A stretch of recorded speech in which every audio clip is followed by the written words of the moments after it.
सामने आई है जिस तरह की शिकायत की गई है?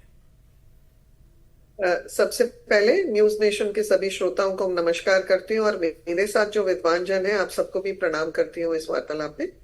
देखिए, दो चीजें हमको समझनी है। हम सब जन्म लेते हैं तो जन्म लेते ही हमारा धर्म सुनिश्चित होता है और हमें संविधान ने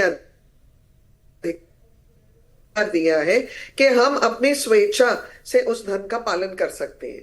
परंतु जब सीधे साधे भोले भाले लोगों को प्रलोभन देके, पैसे का प्रलोभन, इलाज का प्रलोभन या कुछ अन्य ऐसे लालच देकर उन्हें फुसलाया जाता है, उनका मारने का एक षड्यंत्र होता है, ये सारा कार्य एक सुनिश्चित तरीके से, एक ऑर्गेनाइज तरीके से किया जाता है। यहाँ पर भी बाइबल बांटी जा रही थी, लोगों को प्रलोभन दिया जा रहा था। उसकी आवश्यकता क्या है?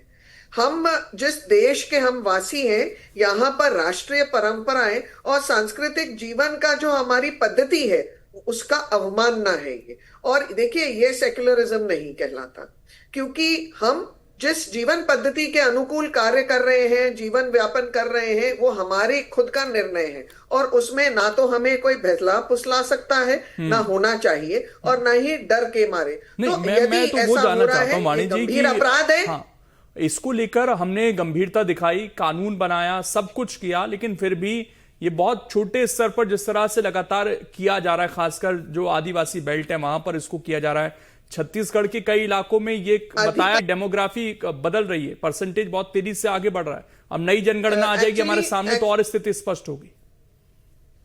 देखिए, ये जो सारी कवायद है, ये एक षड्यंत्र पूर्वक है, एक ऑर्गेनाइज्ड क्राइम है ये। क्योंकि जितने भी एनजीओ या जो ये संगठन है जो इस कार्य में लगे हुए हैं, ये कहीं ना कहीं बहुत भोले भाले लोगों को झूठ बोलते हैं, उनको बहलाते हैं, उनके मानसिक विचारों पर ये करते हैं, ध्रुवित करते हैं। और इसीलिए ऐसे लोग जो बिल्कुल बहुत ही साधारण व्यक्ति हैं, ये इनके पास ऐसे कोई षड्यंत्र का पर्दाफाश करने की कोई मानसिक ताकत नहीं होती है। ये इनके जहां से मैं आपको सरकार की प्रतिबद्धता तो बहुत सुनिश्चित है, बहुत स्पष्ट है, पर मैं कांग्रेस प्रवक्ता को एक पत्र याद दिलाना चाहती हूं। तो कांग्रेस प्रवक्ता का जितना झूठा प्रपंच था इस चैनल पे, वो पूरा साफ और स्पष्ट हो जाएगा, पर्दाफाश होगा। 17 अक्टूबर 1952 पंडित जवाहरलाल नेहरू जो तब प्रधानमंत्री थे, उन्होंने एक सर्कुलर लिखा, एक खतरनाक सर्कुलर सारे मुख्यमंत्रियों को, जिसमें संदेश दिया गया था कि मुख्य